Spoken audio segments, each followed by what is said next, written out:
we are supposed to take advantage of the fact that we live in America. We are supposed to take advantage of the fact that we can make millions of dollars if we do these simple things that don't require really a lot of effort in comparison to other generations or other countries. But it's supposed to serve a purpose. It's supposed to be for something greater. My end game is to consistently increase my level of contribution. Yeah. I value, and I got to work at it, Eric, because I want to value contribution more than I value comfort. But it does require, constantly stretching yourself and being in a position where you're not so comfortable. Yes. So I think that is the aspect that most people shy away from because it's challenging and it requires more effort. And so people want the easy way. Whoa, baby, yeah. Oh, baby.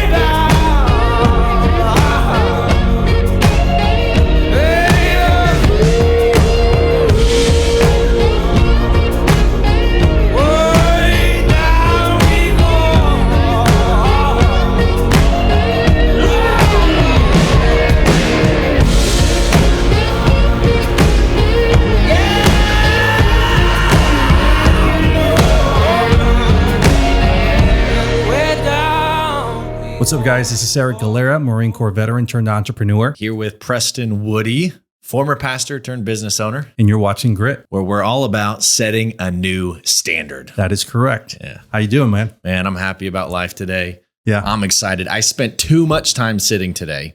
So I'm so grateful that you have a rebounder here in the studio. Hey, man, trying to facilitate. Dude, I can tell that you care about me. And so I just spent time rebounding here before we jump on today, and I feel alive and I'm ready to rock and roll and take on the world. Love it. Love it.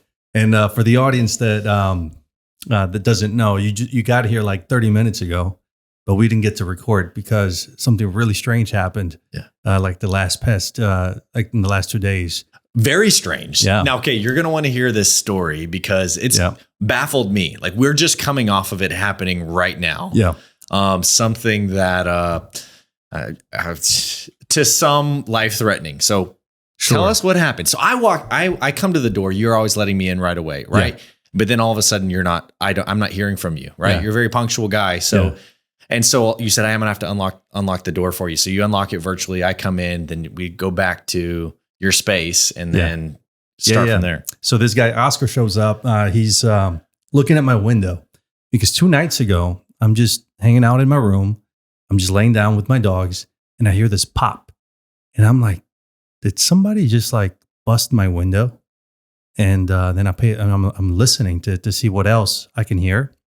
The dogs are like listening also, like the moment something happens, the dogs are like, what's going on? But nothing, just dead silent.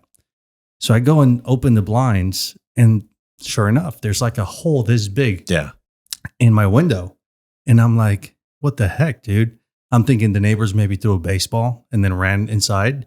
Right. So I'm looking to see if I can find this baseball. And it's a good sized hole, like bigger. You could fit this mic through it. Pretty good sized hole. Yeah, for sure. And I can't find anything. I'm thinking, well, maybe a rock. And I can't find a rock. I'm like, this is so weird. I'm thinking a bird, because there's a field behind the house and that's the window to my bedroom faces that field. Nothing.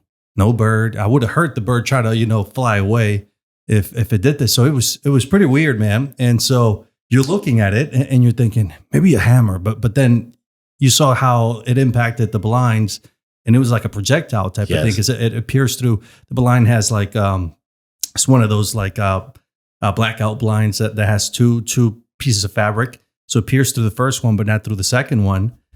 But there's no projectile. Right. It's weird. Right. It's baffling. So you're laying in bed, right? Minding your own business awake, right? Yeah. With your dogs. Correct. Both of them in the room. Yep. And then all of a sudden you said you heard a pop. So it was a pop, not a crash. Correct. Just I heard the glass shatter. Yeah. That the busting of the window. That's what I heard. It's a thick double pane window. Yeah. Yeah. And then what's the next thing that you do? Just listen to see what else happens, right? So how long was that? Maybe like 30 seconds. And after 30 seconds, I don't hear anything. I go, I have a safe in my room, pull out a gun and keep the dogs in the room. I go outside and nothing. And mind you, I do have a fence for the backyard and it's locked. So it's not like someone can easily just walk in. They would need to hop the fence. And if someone hopped the fence, I would have heard someone hopping the fence. But, Yes. I didn't hear anything. And the dogs would have barked if they heard someone, moving around in the back, but nothing. And just the position in which it's at, it's very difficult for someone outside of the fence to hit it, because of the angle. Yeah. So it's And can we put a picture up? sure. Yeah. So they can see Yeah. the angle, because it's when you look at it, it's at the top of the fence line. So it didn't come from behind the fence unless there was an arch to it, but it doesn't seem like there'd be an arch because it came hard. Yeah. Whatever came driving in. And it doesn't look like it came at a downward angle. Right. But it's a pretty nice hole. Yeah. Looks like a big hammer comes through, comes back at about that height point. Or I don't know what a hollow point round would do to a double pane window, but it seems to stop at the blinds. Right. And you would have seen the hollow point just, Someplace. at some place. Yeah. Nothing. It was strange. And also, if someone threw something from behind the fence, I mean, there's, grass and all these, like it would be very difficult to be moving around. I mean, it's not like an easy field to be walking around, by. So, I go get the ladder, look over the fence, see if there's anybody running around, any kids, nothing. Yeah. Just very strange. Yeah. So you said, like, what do you think happened? I'm like, dude, there's no physical explanation for this. Like, I have no clue. Right. And then we asked the question, like, could it be supernatural? Yeah. So here's what I'm curious about is like, well, you guys see the picture. What do you think it is? Yeah. Like, drop it in the comments. What is your perspective of what you think might have happened? Or if you've seen anything like this happen before? Like I've seen, coming from a background of being a pastor, I've seen some supernatural stuff. Yeah. Like the first thing I go through is naturally, how could this happen? Yeah. And I've exhausted those options to the best of my knowledge. Right. And now I'm thinking, okay, could this be something on another dimension? Yeah, I don't know, man. I mean, because I have no physical explanation for it. And then you asked, how did you feel? I didn't feel anything. So it's not like, it was cold and it smelled like sulfur. Yeah. And all of a sudden they said, no. The hair on your arm stood up. No, nothing. And I wasn't like freaked out. I was just kind of like confused. Because the moment I heard it, I'm just like trying to listen for, to see if I can hear something else. And the dog's ears perk up and nothing, and so strange. That's definitely something that'll jolt you out of your comfort zone. Yeah. So you're almost thinking like, is this a sign? What is this supposed to mean? Like, what's going on, All right. So anyways. Yeah. Okay. Anyways, I mean, in whatever I want to know what you think it is. Some people have more experience with this. Drop that in your in the comments, what you think it is. And then also number 2, what would you do? What would you do if that happens to you? Boom, at 8 p.m., a projectile through your window. You can't figure out what it is. What's your next move? Yeah. And I've thought about that in retrospective, like looking back. And the first thing I did was, listen to see if something else happened, to see if I can get some more information, some data. Nothing. And so my next move was grab the gun, go outside. And I'm like, that's fucking stupid. Like, what if it was like they were trying to get me to go outside? You know? It was bait. Yeah, if it was bait, but that's my Marine Corps brain, thinking like someone wants to kill me. Yes. But who knows? Maybe someone would would want to kill me at one point. So that's my SOP. So if I we used to do after action reports after like drills, I would have told myself, you fuck dumb fucker. Right. You shouldn't have gone out there. Right. Just wait it out a little bit, see what's happening, see if some, maybe go to the front door where they don't expect you to go check, But no, nothing happened. It was very strange. Yeah, perhaps this is your new SOP when you are worth killing, more so in the future. Yeah, so don't go and exposed to where we call it the castle. Yeah, stay in the castle and maybe like go check other areas that opposite of where this happened to see I'm moving the end of this month, so we got a really good camera system over there. So that gives me some ease a little bit. Yeah. It seems like you already increased. Now you're going to be a little closer to your gun. Yeah. Because that's another thing. Because I had my gun in the safe, and I'm like, dude, this is not practical. Yeah. By the way, before we get into this, what do you carry? So I have a Glock 19, and so easy to conceal, easy to shoot, smooth. What do you carry? Excellent, man. I love the Glock 19. Probably my favorite shooting gun in the world. Yeah. However, what I carry is a Shadow System CR920. Nice. So it's very similar to the Glock platform. Yeah. Compact. Yeah. It's kind of like the 43X, a little bit longer grip, and it's like butter. I love That's it. awesome. I love it. So it's a beautiful gun. It does require a break-in period. Yeah. So, but once you get through those 200 rounds, it's juicy. Yeah. That's nice. We'll have to test it. Yeah, we will very soon. That's awesome. But today, going back to the theme of the podcast, so we were talking about what should we talk about this episode. So one thing I wanted to really dive deep into was the dark side of comfortability, like just how dangerous that place can be. The place that does not challenge you, the place that feels familiar, the place that is comfortable, the place that everybody, including myself, gravitate to. So. I'm curious to get just off the rip your thoughts when you hear the dark side of comfortability. What comes to mind? Dude, I think of comfort as something that most of us pursue. Mm-hmm. Most people are in pursuit of an American dream, which in our psyche is a level of comfort. Yeah. That we can achieve through financial and relational success. Yeah. So that we can retire, live a comfortable life. However, when I think of the dark side of comfort, I realize that there's like from my world, there's two categories of things. There are like God things, which have no downside, like faith, like love, those sort of things that when you do them, there's no downside. However, comfort, in my opinion, is a good thing. Right. And too much of a good thing can become a bad thing. Yeah, for sure. And that is comfort. Comfort's not a bad thing. Yeah.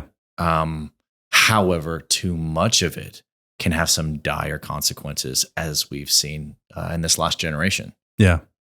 The old adage of, strong people create good times creates weak people create bad times, and the cycle continues.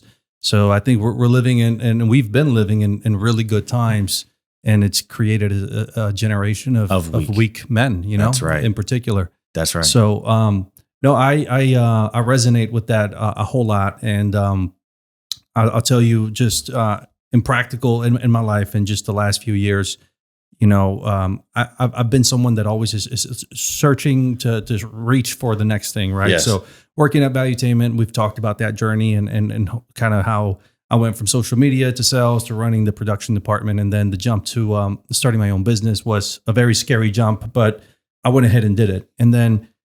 It was very scary for probably 6 months, and then it stabilized, and I was very comfortable. And so now it's the adding myself the pressure of reaching for something else, something new.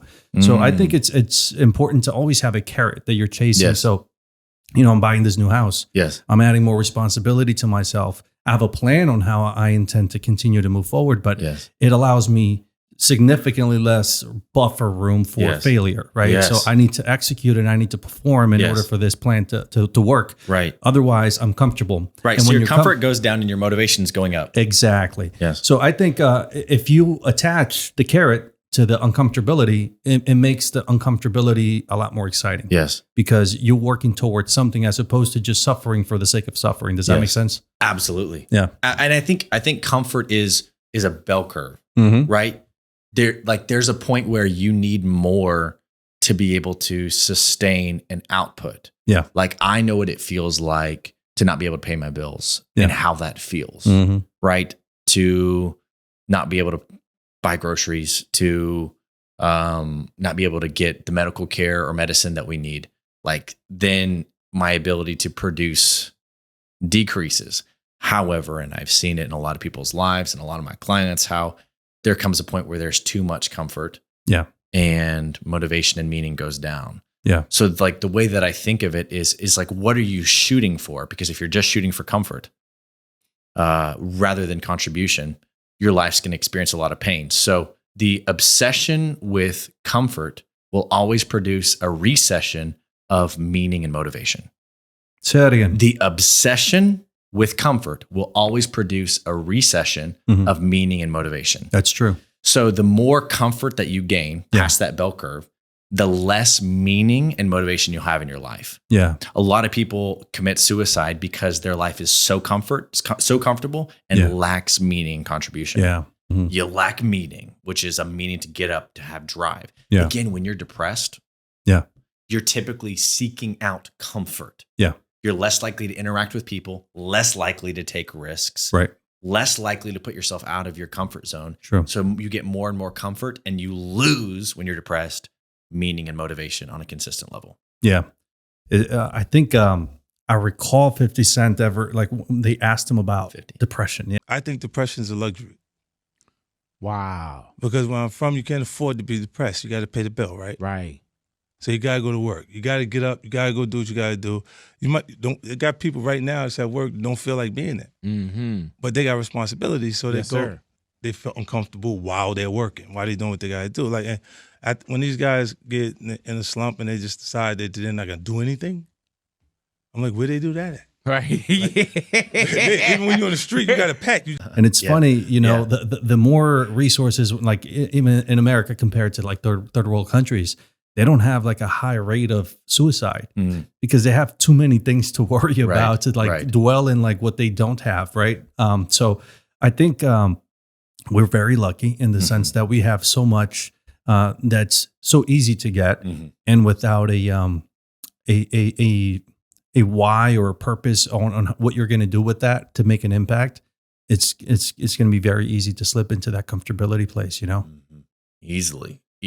So for you, what's the ultimate goal? You know, right now you're building the business Yeah. and eventually you'll get to $1 million. Yeah. And then once you get to $1 million, you'll probably want to push for 5 and then for 10. Yeah. And so you're chasing the next thing, but what's that's just a number. It's just a tool. Money is just a tool. Yes. So what's the purpose behind that? How do you keep yourself from not, you know, getting complacent once you get to a financial point where, you know, you don't have to work the rest of your life and you'll be fine. Yes. Like what keeps you going? Yeah, that's a great question. Yeah. I think a lot of people they number one, they don't have a defined end game.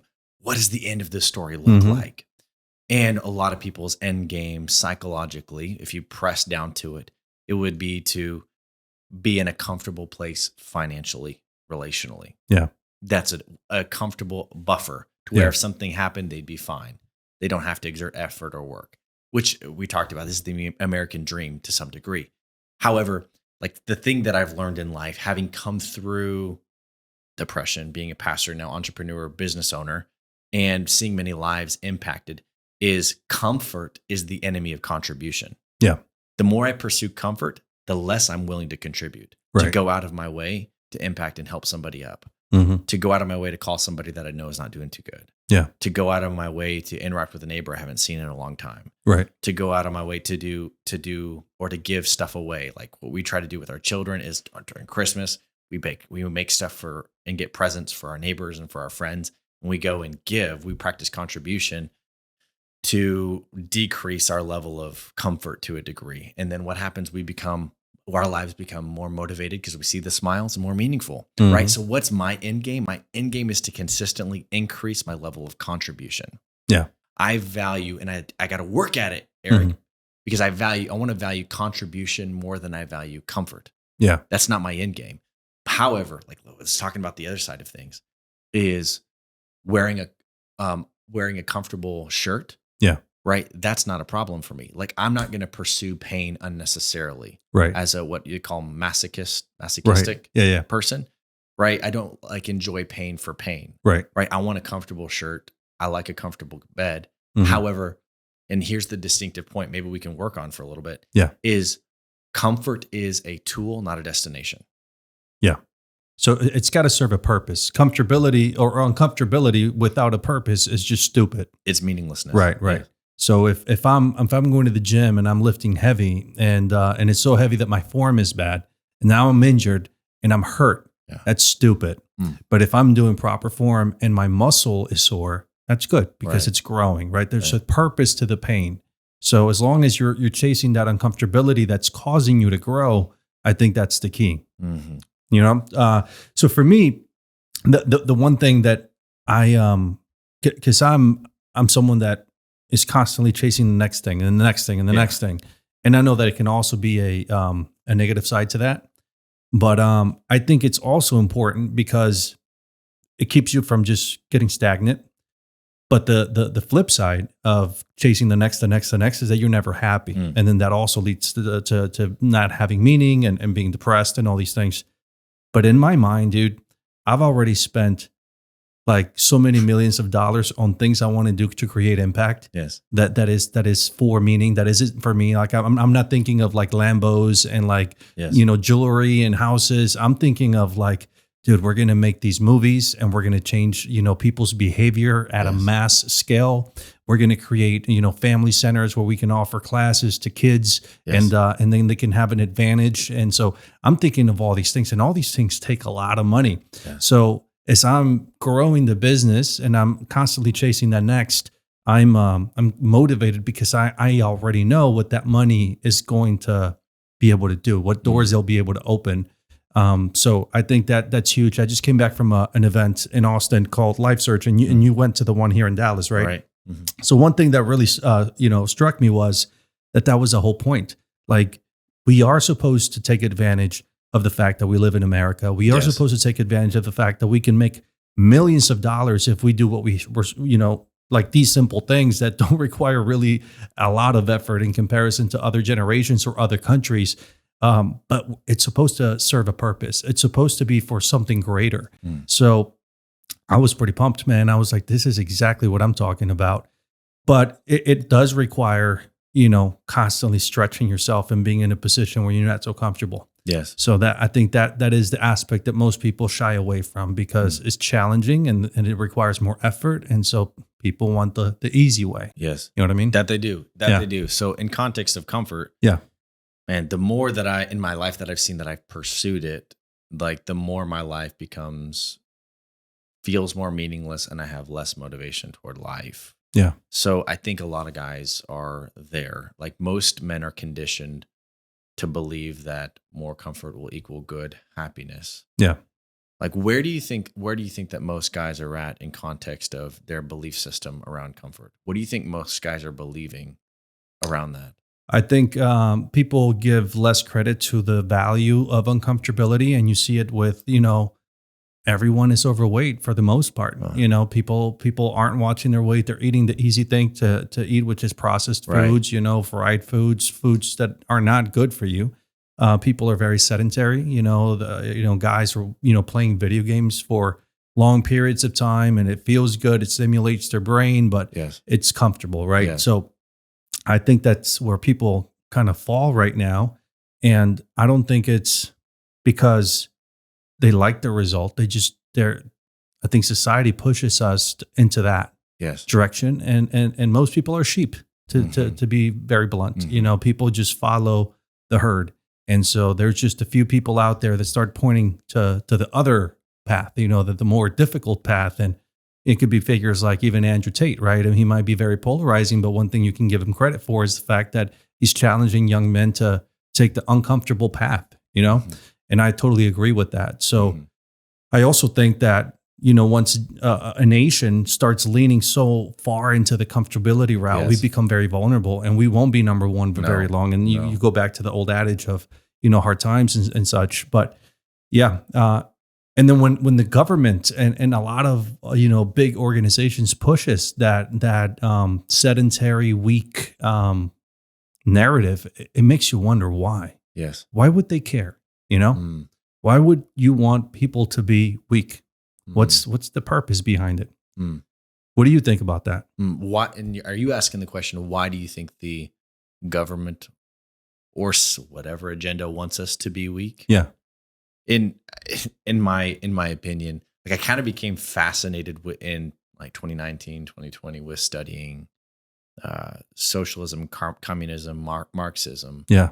Of the conditioning mechanism for helping conditioning people to kind of switch off their brains and do their jobs and then be more resentful. Yeah. As a formula to making a more compliant nation to some degree to the government. And unfortunately, my opinion is that there's a belief system in our world, which now this is my opinion. Yeah. I'm sure you can weigh in on yours. Is that there is a desire to make us not by everyone, but I'm saying by the majority, Yeah. to make us much more compliant and think less, do less of our own thinking. Because I don't think, like you were talking about, most people are sheep. Mhm. Most people don't do their own thinking. Right. They let Instagram and TikTok and Facebook do their thinking for them. Yeah. They're picking up on opinions. And how long are they putting it down? They're sitting down in a chair or on a hike and thinking and processing it without some sort of external stimuli. Yeah. Right? Men and people today aren't processing their own thoughts. They aren't seeing their own visions. The things that a lot of men want today are things that they've seen online or things that they've been told that they should have or want, Right. which makes a person easy to control. Yeah. Right. And I'm thinking through this process even right now. It's like, what does it mean to be easy to lead and hard to control? Because most men today are hard to lead and easy to control. Mm-hmm. And so I think, do I think that's an agenda? Yeah, I do. I think there's a globalist agenda to make us all extremely resentful and compliant and dependent on comfort. Yeah. The more a man is dependent on comfort, the easier he is to control. Yeah. I don't disagree at all, man. There's this, maybe you recall the name of the organization. It was one of these big ones, global organizations. The WEF? Well, maybe that's what World it was. Economic Forum? Yeah, maybe. And they had a brochure. I don't know if that's the one, but this one had a brochure. It was made public. It's not Yeah. like, it was something that was supposed to be secretive, but it said, by X year, you will own nothing and you will be happy. Right. That describes comfortability. Like Right. you don't have to strive to purchase any. We'll take care of you. Yes. You just have to, belong to, Dependent. be dependent. Correct. Yeah. And I think that makes sense. The Yes. reason they would want that is because then you control everyone. You control everyone. Then you have Right. unlimited power at that point. But I think it's important for us to realize kind of where that path leads to. If you own nothing, you have no agency. You are have no always leverage. no leverage. You have to submit, and you go back to It becomes a global slave state. correct. Yeah. Except the slaves we aren't slaves because if we don't, we'll die. We're slaves because we're enslaved to comfort. Mm-hmm. Yeah, no, absolutely.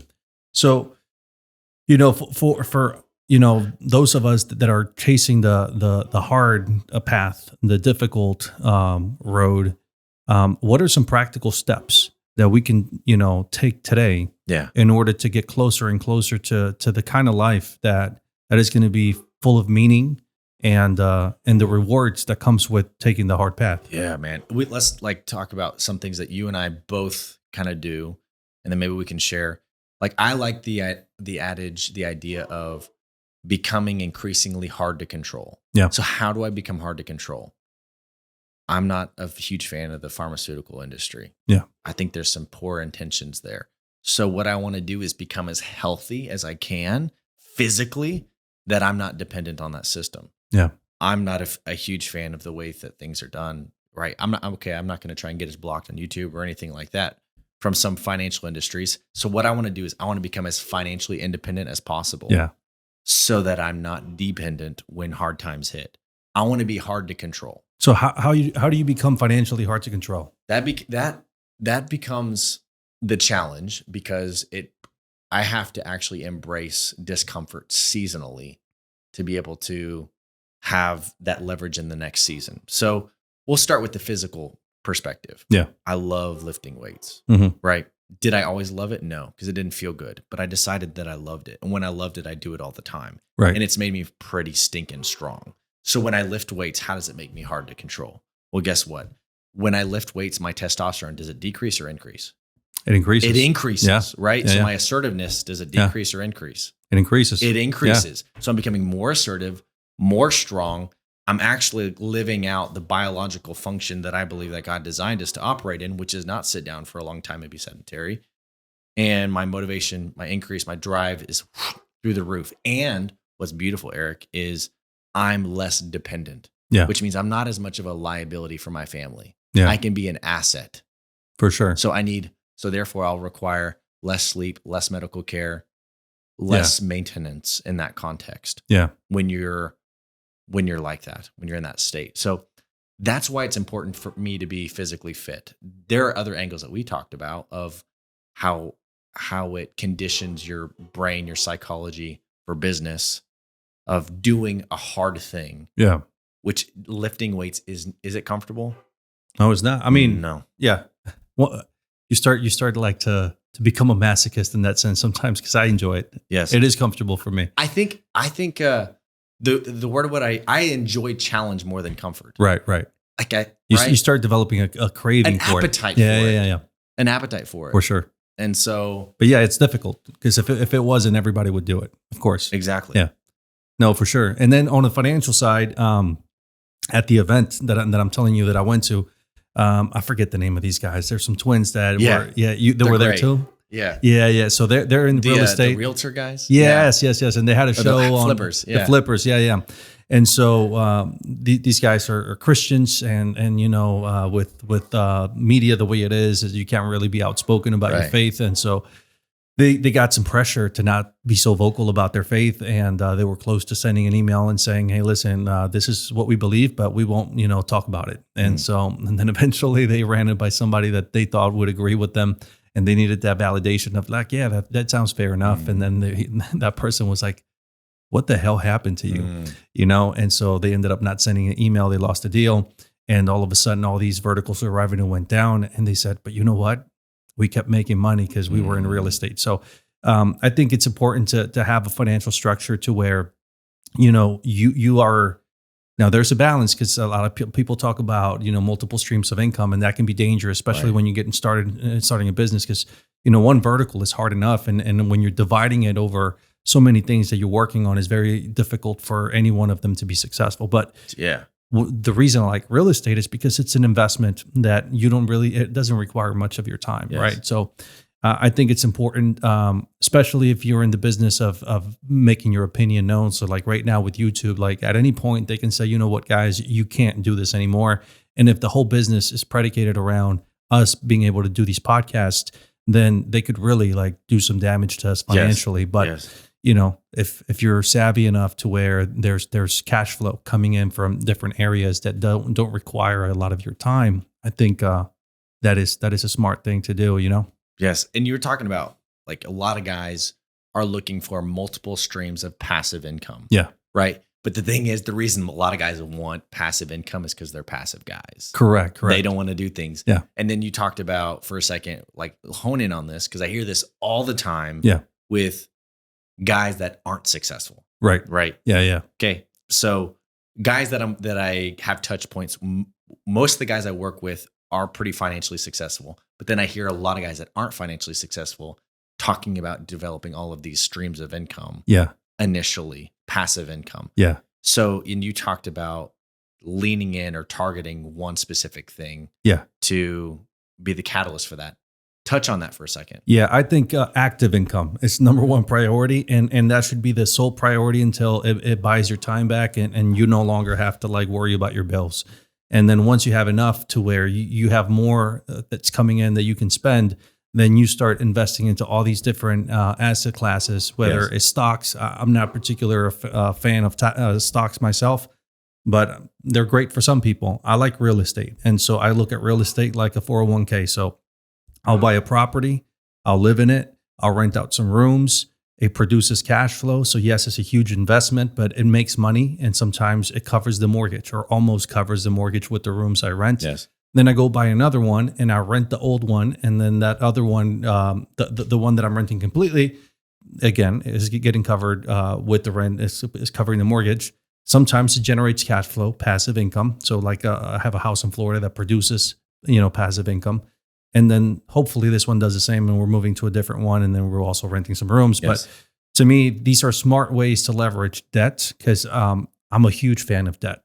You can't be rich, or you could, but it's a lot harder to be rich without leveraging debt. So, but you have to be smart about it. Yes. You have to have a plan. You have to be strategic, and you have to be active in the execution of that plan. You can't just be passive and expect passive income. You have to be active for very long and have be consistent to be able to start, seeing the benefits, because the benefits of my passive income is from my hard work, from my active, effort in the last few years. You know what I mean? So what I'm hearing you say is your passive income did not come from passive activity. No. It came from a season of active learning and high levels of output. Mm-hmm. Correct. because in order to buy the first house, then I needed to, have a few tens of thousands of dollars for the down payment and remodeling. And so where did that money come from? I needed to be active in the saving of that money, then, active in the pursuit of finding the right deal of a house that was going to appreciate and get equity pretty quickly. So the house that I bought, the first one was $485, and that was in 2022. And today is worth a little bit over $600,000. Yes. So, but you have to I was obsessive about podcasts about real estate. I would read a lot about real estate, and then you start to whatever you focus on, that's the stuff that comes up all the time. Yeah. So if you're thinking red car, you see them on the street all the time. If I'm thinking real estate houses, opportunity, Florida, all of a sudden, as you scroll into Realtor or Zillow, it pops up and you're like, wow, this could work. That's right. And then you start taking action into moving into it. And then boom, 2 years later, you have passive income, but it came after so many years of obsessive behavior to be able to reap the benefits. And was of that comfortable at first? It was not comfortable because, I had to not, you're making money, you have $10,000 saved up, then it turns into 20, then it turns into 30, and your friends are buying a brand new car. I was driving a beat up Honda Accord, and then your friends are, going to clubs and drinking and all this stuff. And their lifestyle was a lot more elevated than mine. Right. But, I kept my lifestyle low, and then speed up 3 years later, my lifestyle is significantly higher than theirs today. So you just need to. Because you did not compromise for comfort. You had a higher threshold than the other guys. And the only reason I did is because I knew where that was going to take me in 3 years and 5 years and where it's going to take me in 10. So because I know that carrot keeps me motivated. If I was lowering my rewards for nothing in the future, that's stupid, right? But I understood, dude, the drinks are not that important for me. The going to the club, the fancy car before I can really afford it is not that important. But what's really important to me, and that's because I grew up poor. What's really important to me is not to be poor and to be able to, if anything happens, like we talked about, if they put me out of business, I have enough assets that's going to keep me afloat. And if I have to sell a property because it's come down to that, at least I have options. Yes. Does that make sense? Yes. Yeah. So you grew up poor. Yeah. Would you say lower middle class or lower class? I was lower middle class in Mexico, which would mean very, poor in America. Can you articulate what does that look like day to day growing up as a kid? Yeah. So I moved here when I was 14, and my parents. So my mom is from Chicago. My dad is from Mexico City. My dad didn't know how to speak English very well. My mom, she's from here, so she was able to communicate, but she was not. She was a school teacher. She was not a professional, so her ability to make money was just not there. And then my dad was in sales in Mexico, but his self-esteem was, on the floor because his ability to communicate was impacted by the language, right? And so we started living with a family. They had 1, 2, 3 daughters, and it was me and my sister. So that's 3, 4, 5, 6, 7, 8 people in a 2-bedroom apartment, right? And we're going dumpster diving to look for furniture. One point, we go dumpster diving for food. Yes. So somebody throw away canned food, we would grab it because we had no food to eat. Constantly getting evicted, constantly my dad saying, hey, I can't cover the rent. Can you spot me some money? And then, one time, my little sister, she's a little girl. She's 8 years old or something. And she comes home and her piggy bank is broken and the money's gone. She's just devastated. And this is money that, her grandma's giving her and aunts and for her birthday and stuff. And she's been saving it to buy something. And then my dad took it to go, pay the rent. So that's where I came from. I hated, number one, being a man that can't provide. To me, that's disgusting. Yes. I didn't want to be that. And I hated being in a position of weakness, where you can't, you depend on other people and you have to constantly beg. I didn't want to do that. And I have a pet peeve, dude. I'm driving and I see these homeless people begging, Americans, white Americans begging for money. Yes. And it's dude, how in the world are you we talked about it. We go to this gym, EOS, and their base membership is $10. Right. It's 24 hours. The gym is. So if you decided to continue to beg, making $10 a month gets you a shower, gets you water, they have massage chairs so you could like take a nap there. It covers that. And what was the other one that we were talking about? Oh yeah, I was talking to my buddy Drew. And we go to Costco. A hot dog and a soda is like $1.25. That covers your meals. Like there's no fucking way on earth you can't survive. Mm-hmm. And if you're begging, it's just because you're lazy, you're weak. And so, so that was me growing up, and I hated it. So now, whenever go back to I'm saving, I'm thinking I need to set myself up so that it's impossible for me to be ever back there. And we discussed this in a previous episode where I still have that fear of being broke again. Mm-hmm. And then I finally kind of like broke that limiting belief because I had to understand. What was that limiting belief? What was it? The limiting belief was that I could go back there. And to me, that is, it's ridiculous because the Erick back there is not the Erick today. That if you trip up, you're going to go back to that place? Correct. If I lost everything today, I could make it back in a month. Yes. And you're certain of that. I am certain. Well, maybe not everything I have today, but I definitely won't be hungry. I definitely will have shelter. I'll have more than I need. Right. That I'm certain of, so I had to overcome that because the anxiety was eating me of like when I first started my business, those first 6 months, I was thinking, dude, like, what if I'm broke again? What if like, I can't pay the mortgage and I lose my house here and the one in Florida, the one in Texas, and what's going to happen then? And then I have employees, I have these responsibilities, I have dogs. What if I can't feed them? Fear of loss. I was making it so big and it was ridiculous. It was like I was drowning on a glass of water. Yes. It was just stupid. But yeah, it really did a number on me growing up like that. What shifted in you? Eder. We talk about Eder a lot. So he's a good friend of mine. And he goes, all right, bro, relax. So are you explaining verbal processing with Eder? Yes. You're sitting down with him. Yeah. I'm like, dude, I'm like, my brain always goes to worst case scenario. And because that's also been my job in the military. Worst case scenario, and what's the plan of action? Right. He goes, that's fantastic. But when your worst case scenario just creates anxiety and you can't execute to the best of your ability, that's a problem. I said, you're absolutely right. So he goes, let's walk through this. And he goes, okay, how much do you make here? How much do you make here? How much do you? He was like, dude, do you realize how lucky you are? Most people don't start a business in the first year they're profitable. Like I was not profitable my first year in business, and neither are most entrepreneurs. Dude, you not only cover your cost, you make money.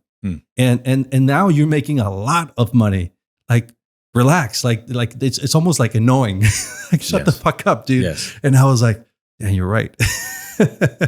But that was a trauma, I guess I had from childhood that I thought that I was going to be there. And that was like, because I hear this a lot, especially with guys, of like their desire and hunger for success is to avoid that discomfort. Yeah. Right. And so that discomfort motivated you. And like we're talking about the bell curve. Yeah. Like there's a point where discomfort motivates you and then comfort restricts you. Mm-hmm. So you're in that place, you're sitting there with Eder, and your limiting belief was one thing could fall through and I could go back to where I was. Yeah. And the climb starts over, which sounds and feels terrifying. Yeah. Right. To go through all, because the pain you went through to get there now. Yeah. So then what was the like new belief that you exchanged that for? Of if I lose everything, if I could lose it all and go back there. What was the new belief? The new belief was that the Erick today is a lot more capable than the Erick that didn't know anything about business, that was seeing his dad not being able to pay the rent. It wasn't even my responsibility to pay the rent. I was a kid, so I was thinking that I'd be him, I guess. So I was like, what if I turn into my dad? And that was a scary thought, And so, but first of all, I was never him. And second of all, I'm way more capable today than I was when I first started my journey as an adult, So I just had to realize that, dude, you have a ton of very valuable relationships, a huge resume, and you have a lot of knowledge. If you just leverage those things, it's just a matter of time. If you lost it all, you could make it again. There's, I'll insert this interview, but Trump is being interviewed, and he says he's walking with one of his, I don't know, like a girlfriend or something. I was down around 1990. I was minus $900 million. There's a very famous scene where I'm walking down the street with a very beautiful woman, and I said, "You see that man over there?" She said, "Yes." "Do you know who he is?" "Yes, he's a beggar. Isn't that too bad?" I said, "It is too bad, but right now he's worth $900 million more than I am." This was a bad point in my life. Right. And she said somewhat naively, what do you mean, Donald? He's not worth $900 million, is he? And I said, let's assume he's worth nothing, but I'm worth minus $900 million. And so that was a low point. That was around 1991. And now it's, the real estate markets have been booming in New York and elsewhere where I'm building. You have to love what you're doing, but never, ever give up. Just keep chugging. So it's all about perspective, right? And Trump lost, I think he went bankrupt more than twice or something like that. Yeah. So it's part of the game. And I needed to understand that entrepreneurship is just ups and downs, but it's like the stock market. The ups and downs have a upward trajectory at the end of the day. So once I understood that, then I was like, okay, let's do it now. So you're more free now than you were before. 100%. Do you think that? Now I'm gonna throw this out based on my evaluation. I'm kind of seeing this together. Sure. Do you think that freedom, like comfort, is the enemy of freedom? Do I think comfort is the enemy of freedom? Yes, I do. Yes. So tell me why you would think that. Because comfort would have kept me working for someone else. Because I wouldn't have to risk anything. Yes. I wouldn't have to work hard at first of all, to have a vision and then to put a plan in place to make that vision a reality. There's a lot of things that you need to do as an entrepreneur that if I just was an employee, even if I was a really good employee, I wouldn't have to worry about it. And that would have been comfortable, but that would have been limiting because I would have had a cap on how much I could make. I would have had to trade my time for money over and over again. And to me, that uncomfortability over time is way more painful than having to figure it out and do what you got to do. You know what I mean? Yes. So you were able to consolidate and put all that, like feel the pain enough to change. Because most people don't change because they don't experience enough discomfort. Right. So like I'll work with people and I'll have an intervention with someone that really needs to change their behavior and belief system. Yeah. I can bring them through the emotions to change a belief that they've held for a decade or 20 years. Yeah. And change a set of behaviors. However, like I can create that in a coaching session. However, life does offer that too. Yeah. Life offers the woman that you've been with saying, I don't love you anymore. Right. Right. Mm-hmm. It offers you the opportunity of boom, all of your money is gone. Where are your friends? It gives you the opportunity to change your belief system. However, if now, like I've seen someone who their relationship fell apart, and rather than facing their part and what they did to produce that, they were coddled by their relationships. They were made out that the person that left is the Viking and you're the victim. And rather than him taking the opportunity to shift and change his behavior and take responsibility, he brought on blame. Yeah. So discomfort, I think, gives us an opportunity to change. Yeah. However, if we embrace comfort again, it seems as if it just reinforces where we are. Yeah. So it's so funny you say this. I've been talking to a couple of my friends about this a lot in the last few days, but I often say life is going to introduce uncomfortability and like shit's going to happen.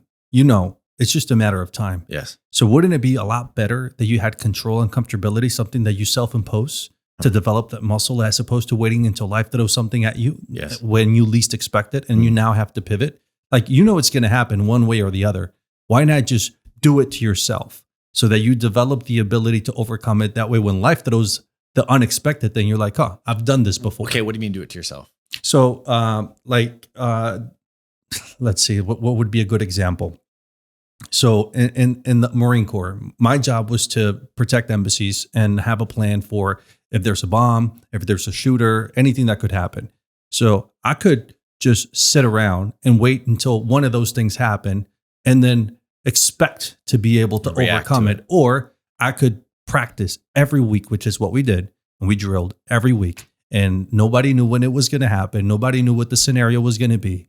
And then we would, we talked about the after action report. We would talk about, okay, you should have did this. You went left. You should have made a right. And then we would have been, in a far better place. We would have had a better outcome. So, but that requires taking the uncomfortable route, right? Because we trained every week. Some of us were on night shift and the drill was during the day. So you're sleeping And then you still have to go to work right Yes. after you get woken up, and you Yes. probably slept 3 hours. Yes. But that kept us sharp, and Yes. it's necessary in order to really thrive when life really, when you really have an active shooter, you Yes. have a bomb or anything like that. And we've had bomb threats, and we were able to execute. But yeah, that's what I mean by it. I hope that makes sense. Yeah, I think it's so like symbolically going out into the dragon's lair and slaying the dragon rather than waiting for him to come to your castle and threaten your whole family. Absolutely. And fighting him there. Yeah. On his terms. Andrew Bustamante, he's one of our clients. He's an ex-CIA spy, and he talks about inoculating yourself with whatever that maybe you're afraid of. So if you're someone that's very anxious, right, then you inoculate yourself with anxiety. You don't like speaking in front of people, then force yourself to do it, maybe in front of 10 people first. Yes. That way, it's not as big, but it's still making you uncomfortable. And it's slowly getting you more and more capable and less anxious, at the end of the day. So that's what I try to do. Like the podcast, dude, for years, I was the guy behind the scenes. Like being the one that talks is not something that I'm used to. So like the first few episodes, I felt very uncomfortable, very robotic, because I'm usually the guy that's watching the people talk and then give them feedback as to maybe you got to say this. And maybe when you turn it around, maybe make this example, but it feels completely different when you're the one in front of the camera. So, but I knew it was important. And everybody talks about, from John Maxwell, who I know you really, respect and read his books. He talks about one of the most important skills is communication. Yeah. So Easily. that was something that I still think I need to develop by far. It's not one of my strengths, but I think it's something that's that important to really, put yourself out there and make yourself uncomfortable to really master. That's beautiful. Yeah. That's beautiful. I can now, as you're talking, like, in even that lens of facing the thing, I remember a turning point in my life that really shifted me. Yeah. It was actually in a dream. Okay. So in this dream, I'm like it's so vivid and so clear.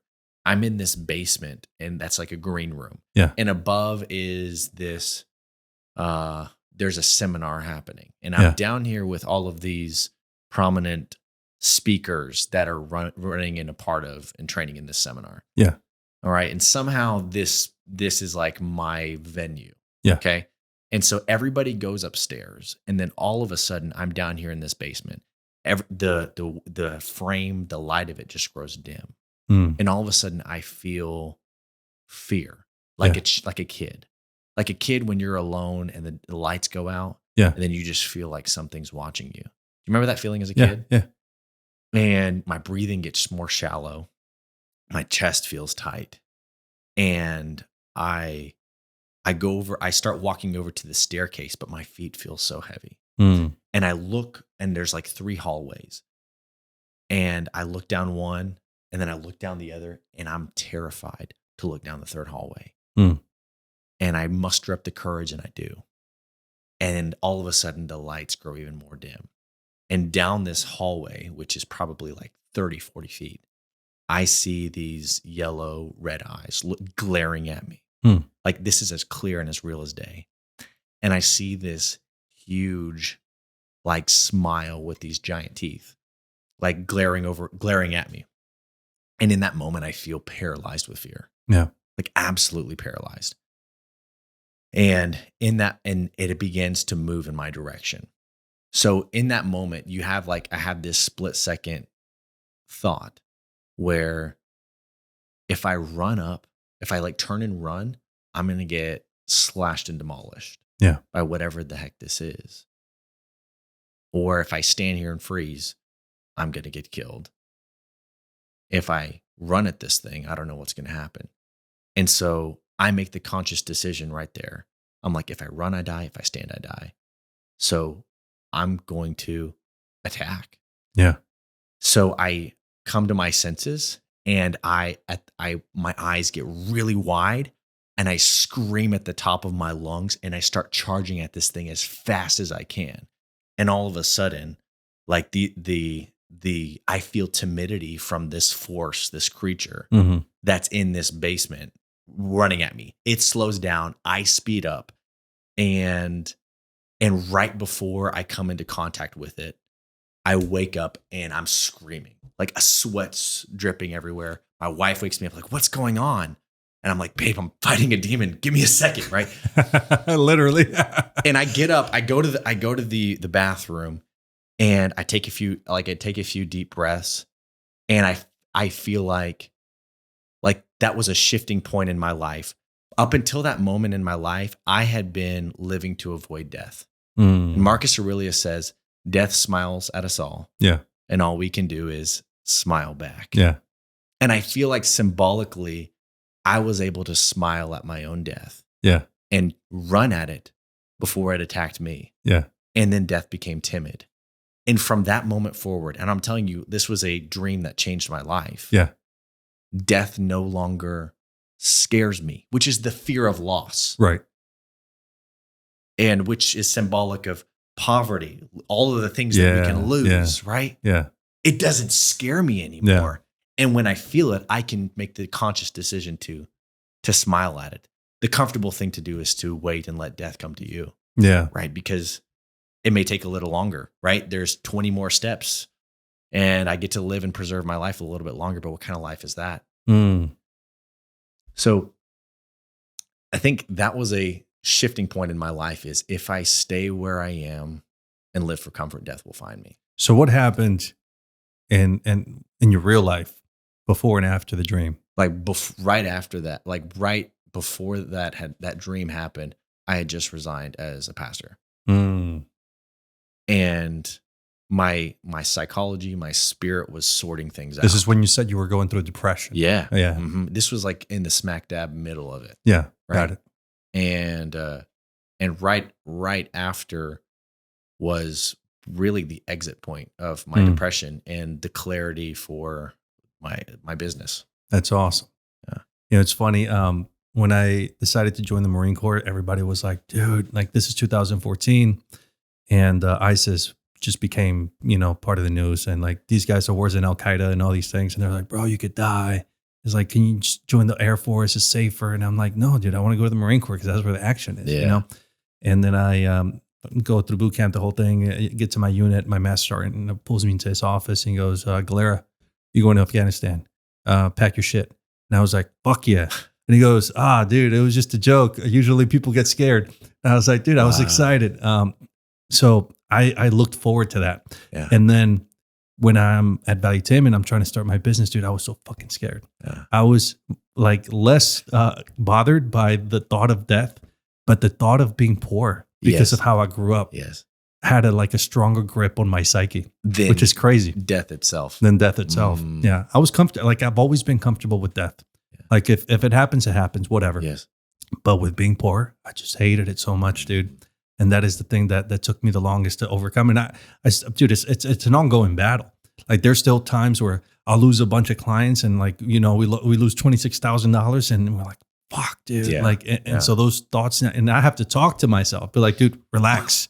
This is what you got to do. This is what you got to do. And I'm talking to myself, just going over it, then I can finally kind of see my way out. But no, that's super interesting. It's okay. When you talk about, so I'm like over the last few years, I feel like I've been ranking up consistently and I feel the progress and it feels wonderful. And there was a point where we had just gotten to the point where my wife can stay at home with kids, which is like our dream at the time. Yeah. Right. Get out of the dual income household so my wife can have the freedom to raise our kids. Our kids don't have to be raised externally. Like that was really important for us. Right. And we were right on the edge. Right. And then I convinced my wife to let me go to this seminar that cost a lot of money, like that most people would balk at. Right. But this is a business seminar? This is like life and business. Okay. And so I'm sitting, I get there day one, like I sacrifice to do it. It puts us in a financial risk position where I have to come out of this seminar and I have to come through. Yeah. Right. I'm putting my back against the wall again. Yeah. And a lot of people would think that's irresponsible. And so I don't think so. And so it depends on your value system, right? Yeah. Right. So I remember sitting there day one, like the trainer that gets up, there's a room of thousands of people. I'm alive. Like I'm alert. I'm alive. Yeah. They condition us to be in peak state. And so I'm getting started, like crafting out, identifying my limiting beliefs. And I get a text from my wife. Yeah. And so I get this text and it says, I just got a check in the mail that we owe $4,632. And she's like, we don't have that. And that was the text. Mm. And in that moment, I'm like, I had this split decision Of going Where- back and getting your refund. where to me, like I was there and I was committed. Yeah. Okay. And when I saw that money used to affect me emotionally. Yeah. And now let me tell you, that was more money than we had in our account at the time. Yeah. And I remember feeling, okay. And this was like before I chose my emotion, because I think that we do choose our emotions. I agree. Yeah. And so what the emotion that would have been the path of least resistance is, I screwed up. I made the decision to come here. I wasted our family's money. I should have been conservative. Yeah. I just need to check out, maybe leave, work harder. So that's one path that I could take. Yeah. And like I was in the mental place. Yeah. And the other path was, fortunately, by God's grace, or maybe the environment I was in, Yeah. the path I put was, I can't wait to knock that out in 1 month, Yeah. to crush that Yeah. and leverage that as motivation. Yeah. And think that this is exactly what I need Yeah. to push me and double my efforts and my output. Yeah. And so I'm like, okay, because I got this text, I'm going to come here and I'm going to learn and engage with more intensity, more focused. I'm going to be more present. Yeah. And I'm going to have zero emotions that's going to limit me. Yeah. And so I chose to utilize that as leverage. Yeah. As it would historically put a lump in my throat and made me close up. How did that work out? Yeah, we slayed it. We That's slayed it. awesome. Like I came out of that with absolute clarity, belief systems that were broken, especially around the area of finances, Yeah. and crushed it in a couple months. That's awesome, dude. Dude, I can relate to that. We just lost a really big client in the last week or so. Yeah. This is somebody that, strong connections to Hollywood. He's got series with Amazon Prime, and it was just a huge hit. And the thing is, we were performing so well. We were giving him the best results that we have with any of our clients, just because all the elements that we needed for that. I manage YouTube channels for that podcast, and that channel were there, and it just started growing. Over 400% more views, 90% more revenue in just 1 month. It was crazy. But they're going through a little bit of a tightening of the belt season, because they don't have enough sponsors, so they had to cut some people, and so we were one of them. And I'm in the process of buying this house, and I'm stretching myself, and I'm just like, crap. And then I'm having some conversations with other clients that are like getting a little bit frustrated about why they're not seeing the results as fast as they wish they could. And I'm just having to, balance my natural reaction was like, going back to that little kid. Am I going to be like my dad? Am I going to lose everything? And in my brain, I'm thinking, okay, how much equity do I have in this house? And if I have to flip this house, do I not have enough to cover it? And in my brain, I just said, like, dude, like, shut the fuck up. Like, don't think like that. Shut it down. Yeah. Yeah. And then I started running the numbers, just like I did with Eder that one day. I'm like, bro, even if this one and this one and this one and this one leaves, you're still good. Like, what are you bitching about? Yeah. But it's that natural reaction of like anytime I see it go down, like my brain goes like, poverty. It scares the fuck out of me. Yes. And then I have to remind myself, like, dude, it's okay. Like, we're not going to think, that we're already going to lose. We're not going to look at the equity and already start making a plan for like selling a house. Like that's not what we're going to do. What we're going to do is we're going to get that $10,000 retainer back and with another client. What we're going to do is we're going to get like, we got some major people we're talking to right now. We got to close those guys ASAP. Yeah. And so it's a different strategy. It's a different mindset. It's a different focus. Yeah. So rather than developing an exit strategy, Yes. which you had done historically, Yeah. you developed an attack Yeah, strategy. exactly. Just like you did with the event. So I totally relate to that.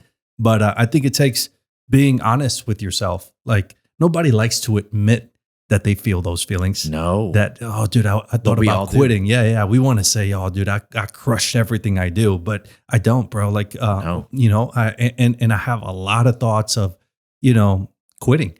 And so I'm having to constantly remind myself, and this podcast has helped because we talk through a lot of very, you know, important things that we go through day to day. So I think all those things combined has helped me a ton, man. But yeah, it's super interesting how that works out. Well, I think like I'm already coming off this pretty freaking inspired. Yeah. So like, what are some practical things that we can do that you do, maybe you can help other people to work out of that comfort mentality, which I think we've attached that comfort mentality is connected to scarcity and poverty mentality to some degree.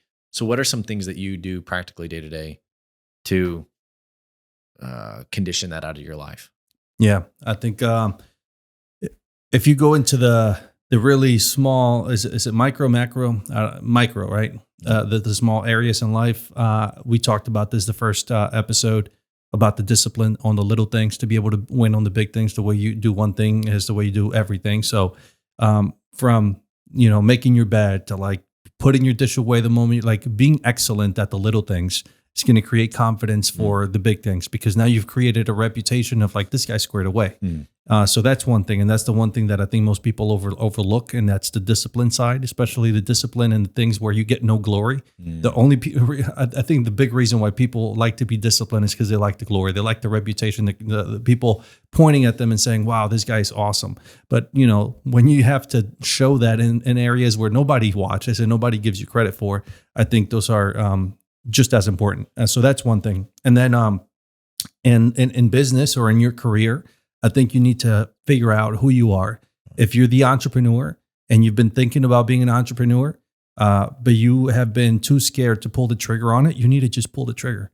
It's never going to be a perfect time to do it. So just, you know, we're going into 2025, do it now.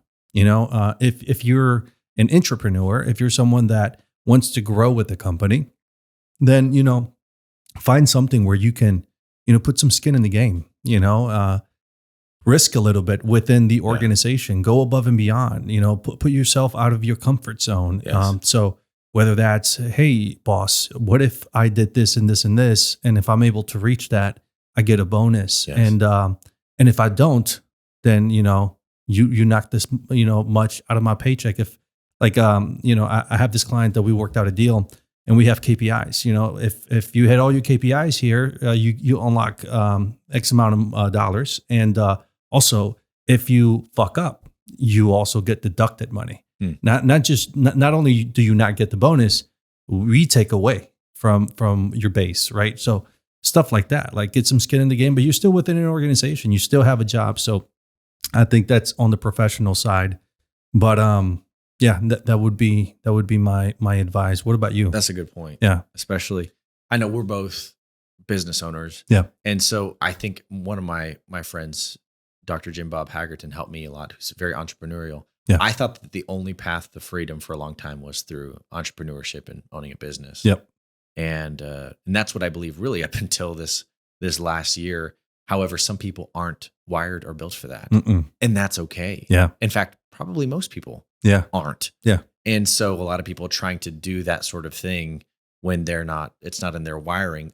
But however, you may be built for being a strategic partner, Right. like a partnership to have a piece in a company, Yeah. and deliver your specific skill set, Yeah. or even getting into investing, crypto, Yeah. stocks, real estate, these sort of things that don't require you to, you know, throw your whole life into a business venture. So I've now like shifted my perspective on that quite significantly. And so risking in one of those areas. But what I think is the enemy, like one of the enemies of comfort is like contribution. Is like when you're pursuing comfort, you're thinking about who?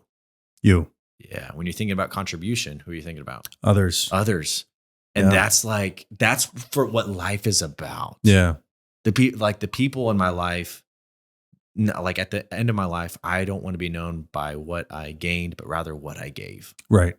And do I still have a desire to be known for that? Yeah, maybe there's some ego in that, but I would rather be known by what Preston, what he contributed to the world. And so pursuing contribution and giving. And so I'm like, people say you give more, it's better to give than receive, but how do you become more generous? Well, you can't become more generous by pursuing generosity.